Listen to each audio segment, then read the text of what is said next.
शपथ ग्रहण के बाद अब जो नवनियुक्त मंत्री हैं उनको विभाग का इंतजार है। हमारे साथ डॉक्टर नरेंद्र कश्यप हैं, राज्य मंत्री स्वतंत्र प्रभार बनाए गए। डॉक्टर साहब, अब इंतजार है कि विभाग कब मिले?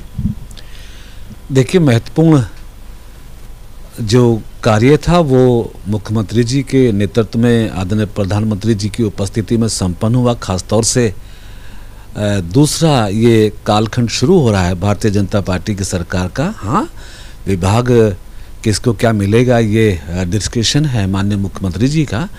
उम्मीद है एक आध दिन में विभागों का बंटवारा होगा और हम लोग संकल्पित हो गए हैं, हम लोग प्रतिबद्ध हैं उत्तर प्रदेश की जनता जनार्दन के प्रति, जिन्होंने अपना अटूट विश्वास हमारी सरकार पे किया, मुख्यमंत्री जी पे किया, भारतीय जनता पार्टी की सोच और विचारधारा पे किया, उपलब्धियों पे किया, माननीय मोदी जी के काम पर किया।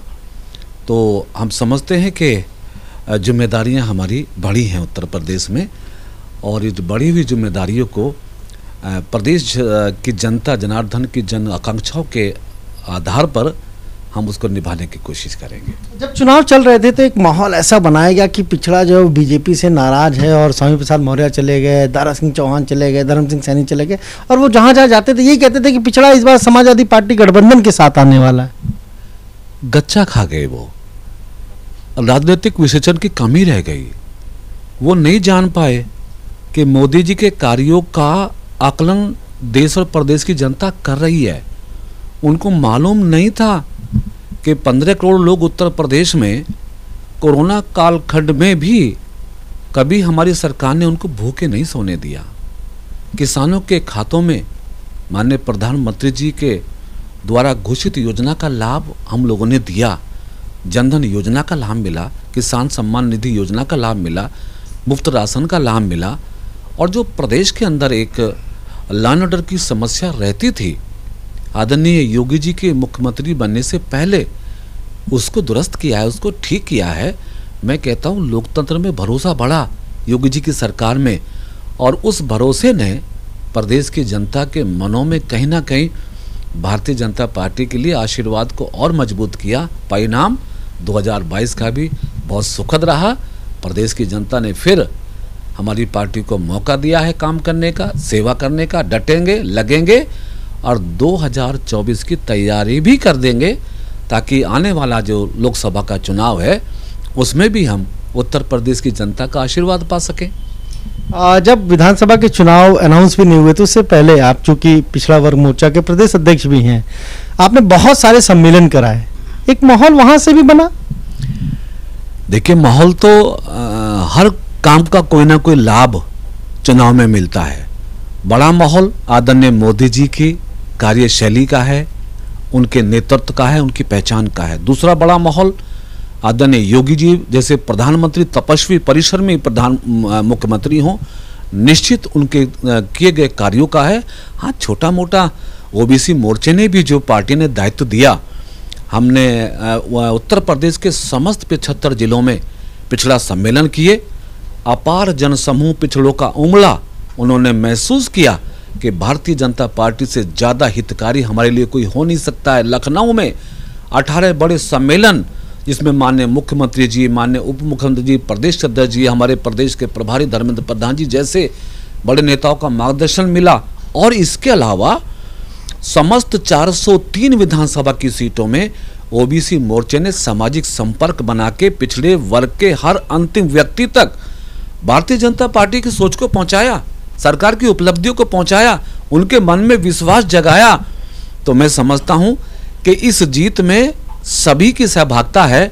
वहीं पर आज सुखद स्थिति यह है कि ओबीसी मोर्चा भी भारतीय जनता पार्टी की इस जीत में कहीं ना कहीं अपने आप को हिस्सेदार मान रहा है। बीजेपी में एक व्यक्ति एक पद की बात होती है, ये सिद्धांत लेकर चलती है, तो आप फिर ओबीसी मोर्चा के प्रदेश अध्यक्ष से इस्तीफा देंगे जल्दी?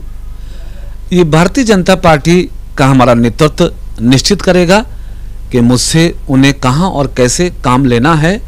हम तो एक तरह से कार्यकर्ता हैं, पार्टी जैसे हमारा उपयोग बेहतर समझेगी वैसा ही हम करने के लिए तत्पर रहेंगे। आप बसपा में भी रहे, आज बीएसपी सुप्रीमो मायावती ने समीक्षा बैठक की। उन्होंने एक बात अपने पदाधिकारियों से कही कि आरएसएस ने एक भ्रम फैलाया चुनाव में कि बीएसपी को राष्ट्रपति, बीएसपी की ओर से राष्ट्रपति बनाई जाएंगी मायावती। ये आरएसएस पे आरोप लगाया, बीजेपी पे आरोप लगाया, और उनका कहना है इसीलिए उनका वोटर बीजेपी में चला गया। ये तो बड़ा ही तर्कहीन बात है। मतलब भारतीय जनता पार्टी क्यों उनको राष्ट्रपति बनाने की बात करेगी? क्या हमारे पास राष्ट्रपति पद के उम्मीदवार नहीं है? क्या हमारे पास ऐसे योग्य व्यक्ति नहीं है? भारतीय जनता पार्टी के कार्यकर्ता इतना सूझवान है, इतना परिश्रमी है, इतना योग्य है कि वो हर जिम्मेदारी का निर्वहन करने के लिए तैयार है। और दूसरी बात मैं ये कहना चाहता हूँ कि उनका संगठन इतना कमजोर हो गया कि भारतीय जनता पार्टी बात कोई कह दे और उनका मतदाता मान लेगा। सत्य ये नहीं है। सत्य ये है कि भारतीय जनता पार्टी के प्रत्येक कार्यकर्ता ने उत्तर प्रदेश में निष्ठा से, ईमानदारी से काम किया। सत्य ये है कि हमारे प्रदेश में हमारे मुख्यमंत्री आदरणीय योगी जी के नेतृत्व में ईमानदारी के साथ भ्रष्टाचार से दूर रहते हुए, अपवादों से दूर रहते हुए जनता के पैसे का सदुपयोग किया है। और सत्य यह है कि उत्तर प्रदेश में जो पिछले 20-30 सालों में जो एक माहौल था विकास से दूर रहने का, जाति के नाम पे चुनाव लड़ने का, वर्ग के नाम पे चुनाव लड़ने का, तरह तरह के प्रोपगंडे करने का, हमारी पार्टी ने उस प्रोपगंडे को तोड़ा है। विकास के नाम पे भी चुनाव जीता जा सकता है, काम पे नाम पे चुनाव जीता जा सकता है। तो ये चुनाव भारतीय जनता पार्टी ने कोई भ्रम फैला के नहीं, बल्कि सच्चे हृदय से काम करके जीता है। तो ये आपने सुना क्या कहना है नरेंद्र कश्यप का। राज्य मंत्री स्वतंत्र प्रभार बनाया गया, साफ तौर पर कह रहे हैं कि जिस तरीके से एक माहौल बनाया गया चुनाव से पहले कि ओबीसी वर्ग जो है वो बीजेपी से नाराज है, दरअसल जिन लोगों ने ऐसा भ्रम फैलाया वो कहीं ना कहीं गच्चा खा गया। और मायावती ने जिस तरीके से अपनी बैठक में बातें कही उस पर भी उन्होंने सीधा निशाना साधा है। कैमरा से वीरेंद्र के साथ अनुभव शुक्ला, एबीपी गंगा, लखनऊ।